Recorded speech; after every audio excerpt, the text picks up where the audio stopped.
ఆపదలో ఉన్న వారిని ఆదుకోవడమే తమ లక్ష్యమని ఫ్రెండ్స్ ఆదర్శ యూత్ ఆర్గనైజేషన్ సభ్యులు తెలిపారు. బాపట్ల నియోజకవర్గంలోని కర్లపాలెం మండలం యాజలి గ్రామానికి చెందిన లుక్క అంకమ్మ కూలి పనులు చేసుకుంటూ జీవిస్తోంది. ఇంట్లో వంట చేసే క్రమంలో గ్యాస్ లీక్ అయి మంటలు వ్యాపించడంతో మహిళకు తీవ్ర గాయాలై ప్రభుత్వ వైద్యశాలలో చికిత్స పొందుతున్న నేపథ్యంలో ఫ్రెండ్స్ ఆదర్శ యూత్ ఆర్గనైజేషన్ ఆధ్వర్యంలో బాధిత మహిళకు ఆర్థిక సహాయం అందించారు. ఫ్రెండ్స్ ఆదర్శ యూత్ ఆర్గనైజేషన్ సభ్యులు. ఈ కార్యక్రమంలో ఆర్గనైజేషన్ సభ్యులు బండ్రెడ్డి గోపి, బత్తుల సురేష్, వేజెట్ల శ్రీనివాస్ తదితరులు పాల్గొన్నారు.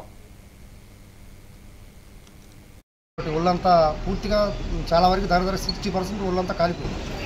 అయితే గతంలో కూడా వాళ్ళ భర్త చనిపోవటం, 2 పిల్లలు ఉండటం, ఆ రోజు బేల్దారి పని చేసుకుంటూ జీవనం సాగిస్తూ ఉంటుంది.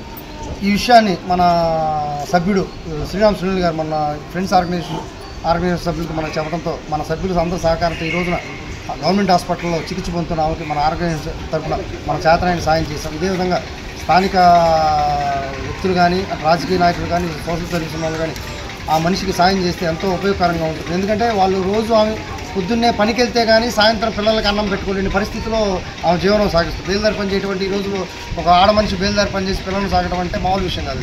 అటువంటి ఆమెకు సాయం చేయడం మన ధర్మంగా భావించాలి. కాబట్టి దాతలందరూ ఎవరైనా ముందుకొచ్చి మన చేతనైన సహాయం చేస్తే బాగుంటుందని మా ఆలోచన.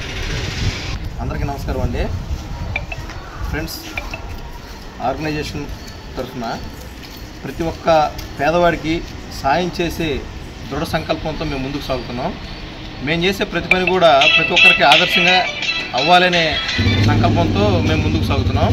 యాదల గ్రామానికి చెందినటువంటి లుక్క అంకమ్మ అనివార్య కారణాల వల్ల గ్యాస్ లీక్ అయ్యి శరీరం అంతా కూడా కాలిపోయి ఉంది.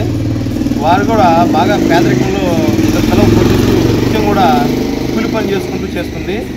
ఆ క్రమంలో మన ప్రభుత్వ ఆసుపత్రిలో చికిత్స పొందుతూ ఉంది అని తెలుసుకొని మేము ఆమెకి మా వంతు సాయంగా చిరు సాయం చేయడానికి ఇక్కడికి వచ్చాము.